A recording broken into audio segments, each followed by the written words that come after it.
Deep Dive with David Stendahl, where we trade without ego, no emotion, no greed, and no opinion. Before we begin tonight's video blog, please read over our trading disclaimer and remember to trade smart and accept the reality that trading futures is risky.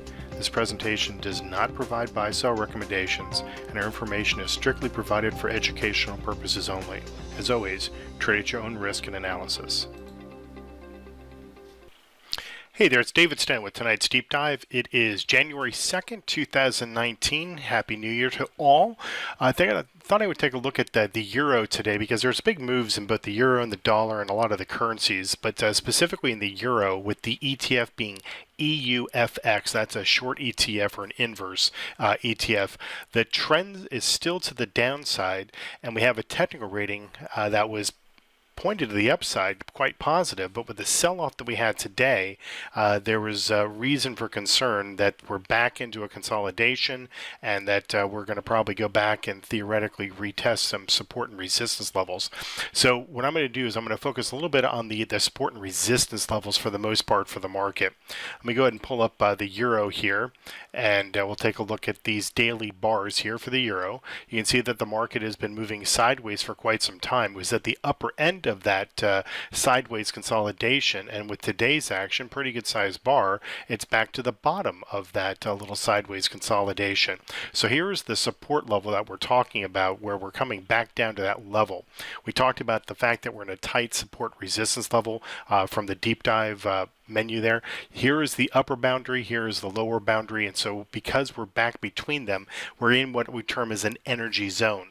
And when you have an energy zone where you're ping-ponging back and forth between the upper and the lower, this case resistance level here and the support level here, what you're going to get is some excess volatility. Usually, when you have that kind of a condition, you have an explosive move outside of that range, but in this case, kind of unusual kind of condition where it was at the upper end and then had the volatility within the range. So what we're expecting now is the fact that we're at the lower part of this range, and that's what we're going to be most concerned with. The actual level here, and we've got a number of levels we're going to look at, it's 13,485. That's what that lower level is right through there. But what I thought I would do is just simply come back to the website and show you the targets for the euro. And the way we get to this target level is you come to signals, market targets, and then you come down to wherever the euro is on that next menu. And so this is from Friday or last week basically, and what we're looking at here is a support gap. That's why I've left this up. I have not updated this on purpose. So this was the most recent close, and what we had was a support gap. You can see that the market had support to the market, and if it were to break, you can see that there was a big gap between this level of support and this level of support, and that helps to understand why it is that the market would have ease in having a major breakdown when you break through those levels. So we have major levels here at 142, 138, and 134. The 134 is going to be one of the more key numbers because we can take a look at the weekly charts, and that will give you a better indication as to where we stand. So with this, the daily charts, if we come back to the weekly charts, what we have here is probably a cleaner understanding that if we're able to break below this threshold that we're at right now, this sideways consolidation and the volatility coming back into it, we've got some major levels. Here's the one that we're talking about. There's another one just below that. I'll give you that number. It's let's see, where is it? It's 12,742. That's where that level is right there. And then the next level, which I think we're pretty far away from. I don't really anticipate that we're going to come down to the 101 level right through here.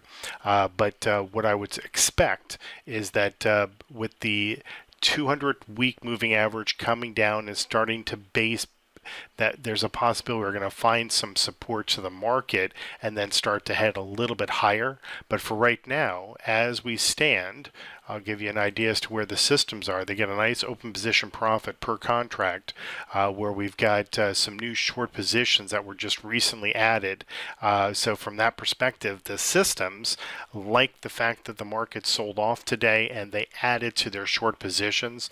These could very quickly reverse course. We'll still have a nice open position profit should that take place, but just simply realize that we're in a tight consolidation. The volatility that we saw today remained in that consolidation period, and we'll have to see as to whether or not where the market's really going to be heading from there. What I'm going to do is I'm going to close on this. This is our breakdown, basically looking at the directional bias of the individual markets. Here's the euro right here with it's got a downward or a bearish bias because it's pointed to the left. But the reason I'm pointing this out, you can see that there's a lot of bars that go to the left and to the right. Anything to the left is bearish in the count of the system. So in this case, Canadian dollar, we have 4 short positions, but Canadian dollar also has 3 long positions. And so there's a hedge that's going on in the Canadian dollar. So the reason I'm showing this to you is that there's a number of markets that have hedging to them. If it's orange to the right, it means it just simply has a long hedge. If it's got a blue bar, that just simply means it has a short hedge, more short positions than long positions. So the point is that there's a lot of flux going on with a lot of the different markets. It's an unusual scenario where we would have so many markets that have some type of hedging that's going on. So that being the case, just simply watch the individual markets. There's a lot of angst in the market is probably the best way I can describe it. Across the board, euro is no different, but at least it has a bearish bias to it at the present time with 4 short positions. But I do believe that we're going to come down. We're going to theoretically be testing that support level. If that should break, then there's a lot of things that are going to take place. Stronger dollar, and that's going to have a major influence on a lot of different markets. But at least as of right now, the systems in this volatile sideways consolidation, they saw fit to add to their short positions, and we'll see how things kind of play out here. But at least for the time being, we do have a nice open position profit, and we'll see as whether or not the market's able to hold here at the support levels that I've been quoting, or if it's going to break down, and then we'll see basically hell break loose and be able to really make some very, very good money on the short side in the euro. So with that, we will take a look at some more markets soon enough. Welcome to the new trading year, and we will look at some more markets tomorrow. Thanks so much. Bye-bye.